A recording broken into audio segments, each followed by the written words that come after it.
Bismillahirrahmanirrahim. Assalamualaikum warahmatullahi wabarakatuh. Bagaimana kabarnya Soleha hari ini? Sehat ya? Semoga kita semua hari ini dalam keadaan sehat walafiat ya nak ya. Hari ini kita berjumpa lagi di Keputrian SMP Bina Insan Mandiri. Kita yang kaji apa hari ini? Kaji salat ya nak ya. Berbagai macam tausiah insyaallah. Anak Soleha, hari ini kita mau dapat hadis nih, hadis Bukhari. Kita baca sama-sama yuk, kecantikan wanita penghuni surga. Oke, sebelum kita memulai, mari sama-sama kita baca lafaz basmalah. Bismillahirrahmanirrahim. Kita bertahmid kepada Allah. Alhamdulillahirabbil alamin. Assalatu wassalamu ala asyrofil anbiya'i wal mursalin wa ala alihi wa ashabihi ajma'in. Amma ba'du. Kita awali dengan bertahmid dan bersalawat di hari Jumat ini, mengawali keputrian. Hari ini kita mau baca tentang hadis Bukhari. Kecantikan wanita penghuni surga. Wah, kecantikan wanita penghuni surga. Seperti apa sih? Yuk kita baca. Nabi SAW bersabda, walau anna imra'atan min ahlil jannah qara'at ilal ahlil ardi la adha'at ma bainahuma wala mala'athu rihan wala nasiruhu ala ra'siha khairun min dunya wa ma fiha wa nasifuha ala ra'isaha khairun min dunya wa ma fiha. Seandainya seorang wanita penghuni surga melongo ke bumi, niscaya surga sampai bumi terang bercahaya. Dan seluruh bumi semerbak wangi karena bau harum tubuh wanita tersebut. Sungguh kerudung yang dipakai oleh wanita penghuni surga itu lebih baik daripada dunia dan semua isinya. Wah, ternyata penghuni surga itu memakai kerudung, nah. Sungguh kerudung yang dipakai oleh wanita penghuni surga itu lebih baik daripada dunia dan semua isinya. Wah, kalau penghuni surga saja berjilbab dan dia menjadi lebih baik daripada dunia dan seisinya, maka seharusnya kita pun bangga ya nak ya dengan jilbab yang kita kenakan ini. Alhamdulillah kita pun sudah dipilih Allah pada kesempatan kali ini kita memakai jilbab. Ke sekolah rasanya tidak nyaman ya kalau kita tidak pakai jilbab sendirian. Alhamdulillah dipaksakan ini, merupakan ini semua anugerah dari Allah. Alhamdulillah kita dipertemukan dengan keluarga yang memerintahkan kita pakai jilbab. Kita bertemu dengan sekolah yang di sana diatur aturannya untuk memakai jilbab. Subhanallah. Berarti kita harus bangga ya nak ya, karena penghuni surga bangga dengan jilbabnya, dengan kerudungnya, bahkan lebih baik menurut hadis Bukhari ini daripada dunia dan seisinya. Anak soleha, nah, masih enggankah kita untuk sholat nak? Mudah-mudahan enggak ya nak ya. Mudah-mudahan kita semangat untuk sholat, sudah memakai jilbab, kita pun ada semangat untuk sholat. Kemarin kita praktek wudhu.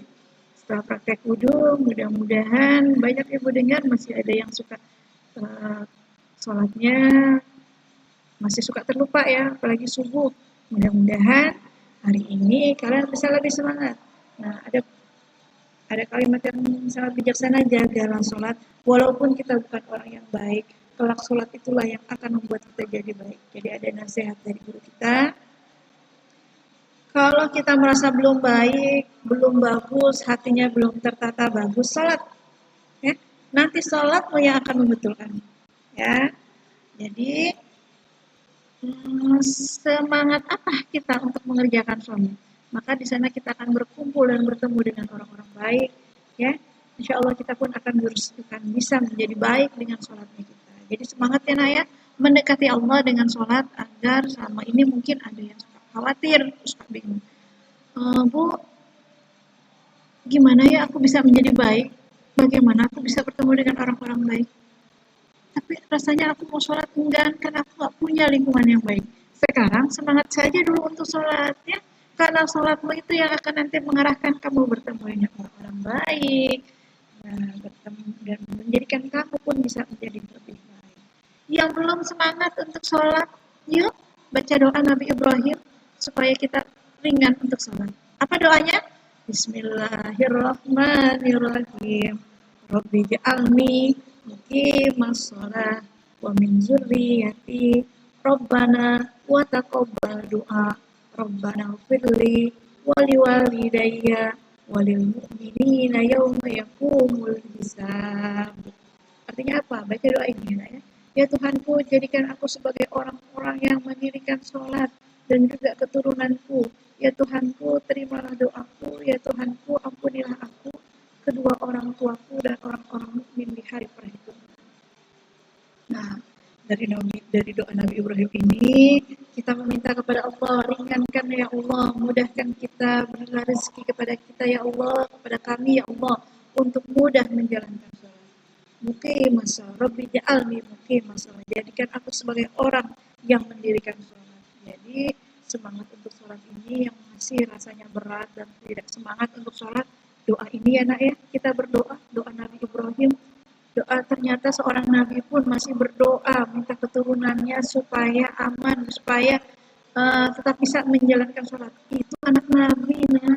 Bagaimana dengan kita? Kita bukan anak nabi, ya. Kita bukan anak penceramah, ya. Kita bukan anak kiai. Nah, masa kita tidak mau berdoa? Lalu kita merasa kayaknya berat Bu untuk sholat, nggak ketemu lingkungan yang mengajak aku untuk sholat. Nah, saatnya kita ketemu doa Nabi Ibrahim ya. Kalau Nabi saja berdoa untuk bisa mendirikan sholat, bahkan menjaga keturunannya supaya keturunannya pun keturunan yang bisa mendirikan sholat, bagaimana dengan kita? Yuk semangat baca doa ini anak ya, agar sholat terasa ringan untuk kita. Amin ya robbal alamin. Anak soleha, ketika masalah datang, Allah tidak meminta kita untuk memikirkan jalan keluar sehingga kita penat. Allah hanya menyuruh kita sabar dan sholat. Wasta'inu bis-sabri was-shalah. Maka mintalah pertolongan kepada Allah dengan sabar dan sholat. Insya Allah sabar dan sholat inilah yang akan memberikan jalan keluar kita pada permasalahan kita. Kalau yang sekarang ini yuk dah, masih punya banyak masalah, pusing penat dengan masalahnya, yuk kita sholat. Yuk kita sabar, jalani hari-hari ini dengan bismillah, mudah-mudahan terilhami di ainul basor kita, penglihatan mata hati kita, bagaimana tindakan yang harus kita ambil. Karena sholat inilah yang akan mengarahkan. Dengan semangat kita sholat, maka Allah akan memperbaiki perjalanan hidup kita. Dan juga dengan sabar menghadapi perjalanan, karena memang hidup ini adalah ujian. Ketika rasanya, ingat itu adalah ujian. Bu, aku sholat subuhnya selalu kesiangan. Nah, ini kita dengar ada hadis dari Aisyah, anin Nabi sallallahu alaihi wasallam qala, rufi al-qalamu an salasa, anin naimi hatta yastayqizu, wa anis sogiri hatta yahtalima, wa anil majnuni hatta yaqila. Dari Aisyah, dari Nabi sallallahu alaihi wasallam bersabda, diangkat pena tidak dikenakan dosa. Diangkat pena itu rufi al-qalamu, nggak dicatat dosa, ya. Tidak dikenakan dosa atau kalimatnya nggak dicatat dosa sama malaikat. Atas 3 kelompok. Orang tidur nggak bangun. Bu, aku sholat subuhnya kesiangan. Ya udah, kerjakan sebangunnya kamu. Kalau memang kamu sudah tidak ada yang membangunin, tapi kamu tersadar pada saat itu, jangan tenang, yuk langsung sholat subuh. Rufi al-qalamu an salasa, anin naimi hatta yastayqizu. Ya, kalau sudah bangun langsung segerakan sholat subuhnya ya. Besok-besok lebih ada izah, lebih ada azam lagi, lebih ada keinginan kuat lagi. Aku akan bangun subuh dengan menyalakan alarm atau minta bangunin. Jadi kalau dibangunin jangan nangis, jangan marah ya sayang ya. Oke. Masih ada yang suka marah kalau dibangunin untuk salat subuh? Enggak dong nak ya. Ayo semangat salat subuh ya. Nah, kita harus semangat pagi-pagi bangun ya nak ya, untuk mengawali pagi. Mudah-mudahan sampai malam terasa lebih nikmat hari-hari. Ya, jadi insya Allah pada saat tidur kita tidak akan dihukumi dosa, tapi ketika bangun ayo langsung segerakan ya, agar tidak terus-terusan dosa. Oke.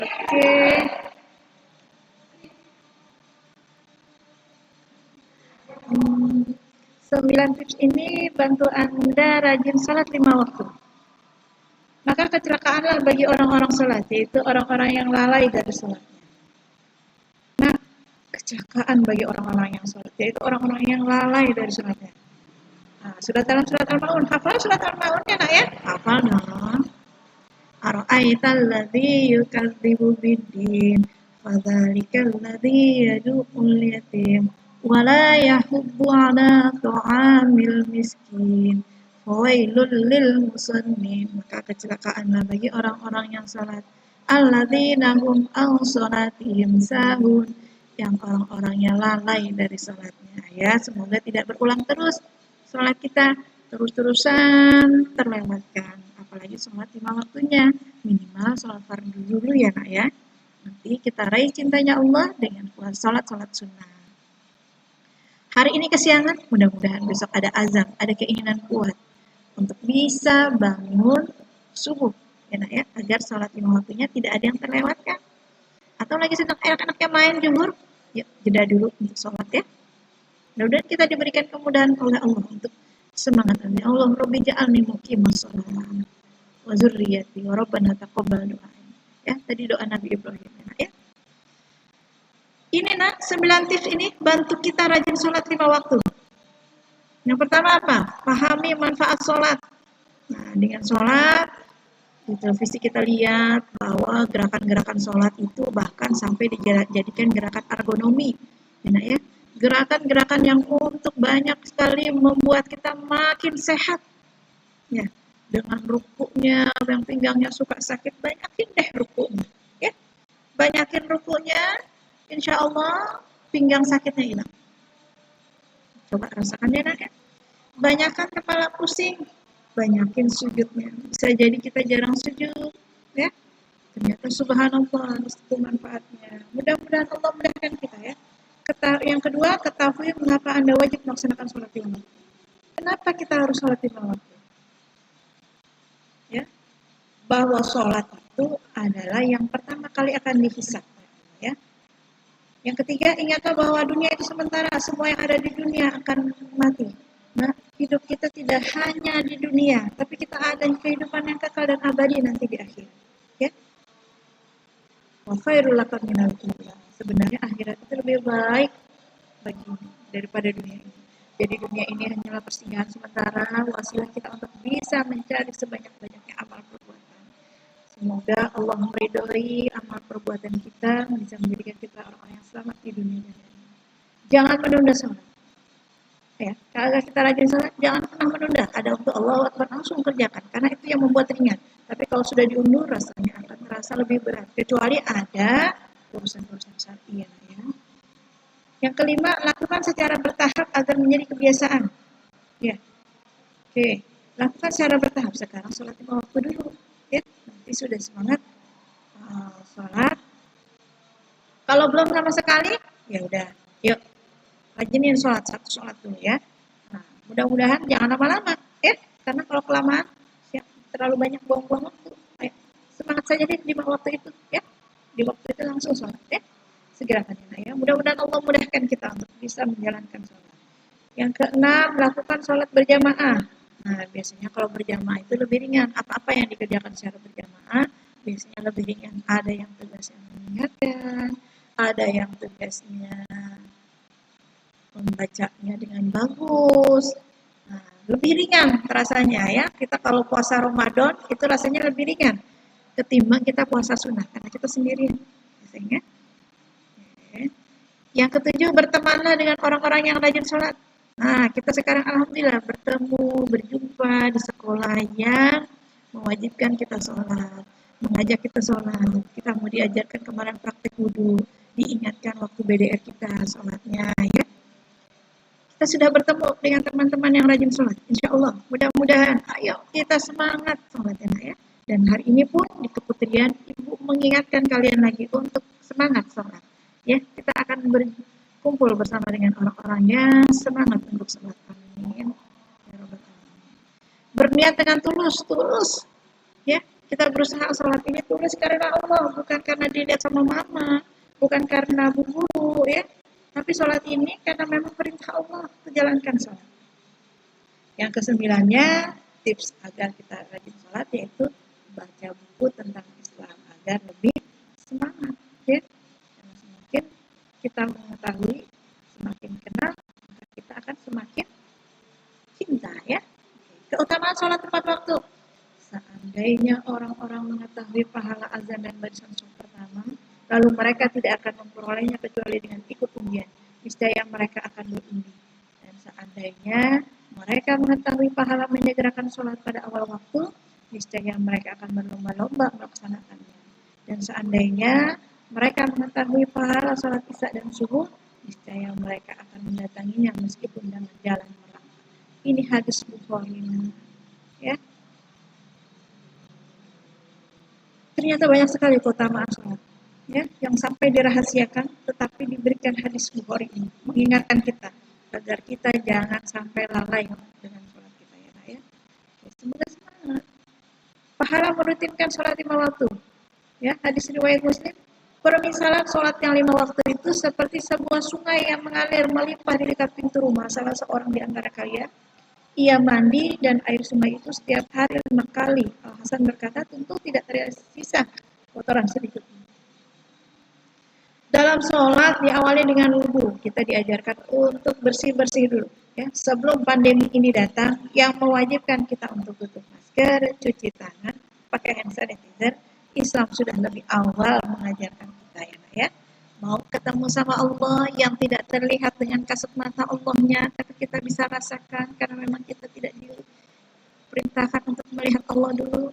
Karena Allah mengingatkan dalam surat Al-Kahfi, wa may yarju liqa'a rabbih falyamal amalan sholihan. Barang siapa yang mau berjumpa dengan Tuhannya, sekarang kerjakan amal soleh. Amal soleh itu yang diperintahkan Allah. Saat ini yaitu salah satunya adalah sholat. Kalau sholatnya ini rajin, insya Allah bersih. Setiap hari berwudu, tangan kanan ke belakang, jempolnya ke belakang untuk telinga, telinganya bersih. Kumur-kumur, hidung, basuh muka, subhanallah. Ya, insya Allah kita akan menjadi bersih. Dengan membersihkan fisik kita, insya Allah kita bersihkan rohani kita, sehingga kita pun menjadi orang-orang yang bisa berpikiran jernih karena bersihnya jasad dan pikiran kita, jasmani dan rohani. Oke, anak-anak soleh, nampaknya ini saja pertemuan kita kali ini. Mudah-mudahan ini memberikan